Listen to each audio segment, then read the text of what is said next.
اس پورے کانٹیکس میں اب آپ کو حدیث سمجھ آئے گی جو مسند امام احمد میں موجود ہے،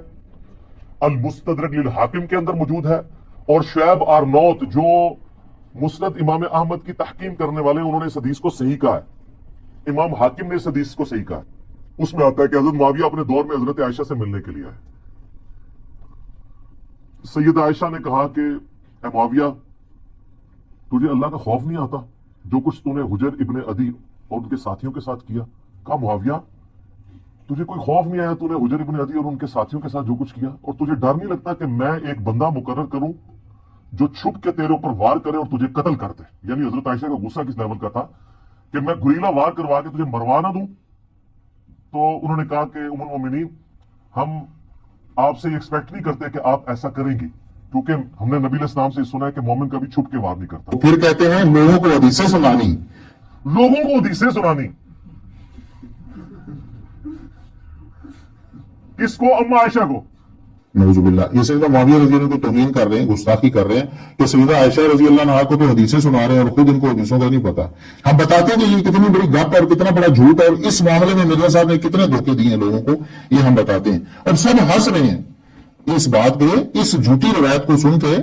سب لوگ ہنس رہے ہیں۔ مرزا صاحب کے جو معتقدین سامنے بیٹھے ہیں، خود بھی مرزا صاحب کر رہے ہیں، کہتے ہیں کہ انہوں نے کہا کہ آپ کو خرچہ پانی مل رہا ہے، ہمیں سیاست کے معاملے میں دخل نہ دیں۔ اور پھر کہا کہ اما یہ بتائیں، آپ کو جو میں نے خرچہ پانی لگایا ہوا ہے اس معاملے میں تو کوئی، اور وہ انہوں نے نہیں لگایا ہوا تھا، وہ تو آپ کو مال غنیمت میں سے مسلمانوں کو وظیفہ ملتا تھا، حضرت عمر کے دور کا شروع ہوا تھا، اس میں تو کوئی آپ کو شکایت نہیں ہے۔ تو انہوں نے کہا مجھے اس معاملے میں کوئی شکایت نہیں، یہ شکایت تھی جو میں نے تمہیں کی ہے۔ تو انہوں نے کہا اما یہ کام چھوڑیں، ہمیں اپنے کام دنیاوی چلانے دیں، ہمارا معاملہ اور اللہ کا معاملہ، ہمیں ہماری سیاست والے معاملات میں آپ دخل نہ دیں۔ اب ہم آپ کو بتاتے ہیں کہ اس میں آپ نے جھوٹ کیا بولا ہے۔ آپ نے کہا کہ امام حاکم نے اس حدیث کو صحیح کہا ہے، حالانکہ مرزا صاحب یہ بدترین جھوٹ ہے۔ آپ نے اللہ کی عدالت میں ایک دن پیش ہو جانا ہے، اگر آپ کو اللہ کا ذرا بھی ڈر ہے نا تو فوراً اللہ رب العزت سے توبہ کریں اور دنیا سے بھی معافی مانگیں۔ امام حاکم رحمۃ اللہ علیہ پر آپ نے جھوٹ بولا، مستدرک حاکم سامنے موجود ہے،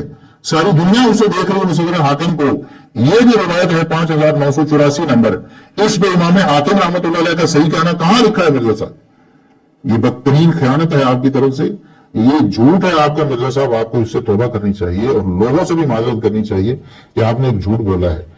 دوسری بات جو آپ نے کہا کہ شعیب ارناؤت نے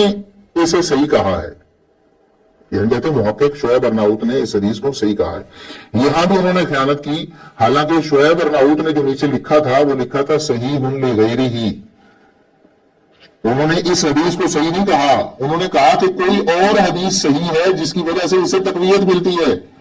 صحیح لغیرہ نہیں کہا، صحیح نہیں کہا۔ اس میں زمین و آسمان کا فرق ہے مرزا صاحب، آپ کو شاید آپ کو نہیں پتا ہوگا، دنیا میں بہت سارے لوگ ہیں جو دنیا دار ہیں لیکن تھوڑا سا شعور رکھتے ہیں، انہیں بھی اس بات کا پتا ہے کہ صحیح اور صحیح لغیرہ میں بڑا فرق ہوتا ہے۔ اور شعیب ارناؤت نے صحیح لغیرہ کہا تھا جو آپ کے نزدیک صحیح نہیں ہوتی، کیونکہ شعیب ارناؤت نے اس سند کو تو ضعیف مانا ہے نا، اس سند کو ضعیف مانا، وہ بھی ہم بتاتے ہیں آپ کو کیوں ضعیف مانا ہے۔ علی بن زید بن جدعان راوی نا اس میں، جس پر رافضی تک کی جرح موجود ہے، رافضی تک کی جرح موجود ہے، اور سند میں علی بن زید بن جدعان آپ کو نظر آ رہا ہے، پر بہتان لگا کر صحیح قرار دے رہے کہ امام حاکم نے اس کو صحیح کہا، اور شعیب ارناؤت پر آپ الزام لگا رہے ہیں کہ انہوں نے اسے صحیح کہا، انہوں نے کہا صحیح لغیرہ، یہ خود صحیح نہیں، اس کے مفہوم کی ایک اور صحیح حدیث موجود ہے، اور وہ حدیث کی حد تک کہہ رہے ہیں، اس میں آگے ذکر ہے نا سیدنا معاویہ رضی اللہ عنہ نے سیدہ عائشہ رضی اللہ عنہ کو نبی پاک صلی اللہ علیہ وسلم کی حدیث سنائی کہ کسی کو چھپ کے وار کرنا جائز نہیں، تو شعیب ارناؤت نے صرف اسی الفاظ کو کہ یہ حدیث، چونکہ دوسری حدیث میں بھی یہ الفاظ ہیں لہذا یہ حدیث صحیح ہے، اس دوسری حدیث کی وجہ سے اس روایت کو شعیب ارناؤت بھی ضعیف مانتے ہیں علی بن زید بن جدعان کی وجہ سے، اور خود انہوں نے لکھا بھی ہے کہ علی بن زید بن جدعان ایسا راوی نہیں ہے کہ اس کی منفرد روایت لے لی جائے، لیکن آپ نے سب کچھ چھپا کے لوگوں کو دھوکہ دینے کی کوشش کی ہے۔ اور جب علی بن زید بن جدعان ضعیف راوی ہے، جب آپ کو پتا ہے کہ یہ ضعیف راوی ہے اور آپ مانتے ہیں، اس بات کو تسلیم کرتے ہیں کہ علی بن زید بن جدعان ضعیف راوی ہے، اگر آپ نہیں مانتے تو دلیل سے بات کریں نا، اس کو ثقہ ثابت کریں۔ جب آپ اس بات کو ماننے پر مجبور ہیں کہ علی بن زید بن جدعان ضعیف راوی ہے، اور پھر آپ ضعیف جمع ضعیف کو ملا کے صحیح بنانے کے قائل بھی نہیں ہیں، تو پھر آپ نے یہ خیانت کیوں کی؟ آپ بتائیں کہ کس بنا پر، کس دلیل پر آپ اس حدیث کو صحیح سمجھ رہے ہیں؟ یہ حق پرستی ہے کیا؟ اور اگر حق پرست آپ سمجھتے ہیں کہ انہیں ان باتوں کا پتہ نہیں تھا، اب پتہ چل گیا نا، اب پتہ چل گیا، کیا آپ اب مرزا صاحب سے جا کے رجوع کروائیں گے؟ کیا وہ اپنی اس غلطی کو ماننے کے لیے تیار ہوں گے؟ امام حاکم پر جو انہوں نے بہتان باندھا، شعیب ارناؤوت کی بات کا غلط مطلب انہوں نے نکالا، اور علی بن زید بن جدعان جس پر کذاب تک کی اور رافضی تک کی جرح ہے، تو اس کے، اور میں آپ کو بتاؤں کہ علی بن زید بن جدعان پر سخت ضعیف ہونے کی جرح ہے، رافضی ہونے کی جرح ہے، متروک ہونے کی جرح ہے، سوء حفظ کی جرح ہے، مختلط ہونے کی جرح ہے۔ اگر اس کا سکہ ہونا بھی ثابت ہو جاتا ہے نا مرزا صاحب، ایسا ہوتا کہ یہ کوئی سکہ راوی ہوتا ہے، محدثین سے اس کی توثیقیں بھی ملتی ہوتی، تب بھی اس کے حافظے کی خرابی اور اس کے اختلاط کی بنا پر یہ روایت ضعیف ہونی تھی۔ یہ تو خود بھی سخت ضعیف راوی ہے مرزا صاحب، رافضی تک اس کو کہا گیا۔ تو مرزا صاحب آپ کو کیوں خیال نہیں آیا کہ آپ ایسی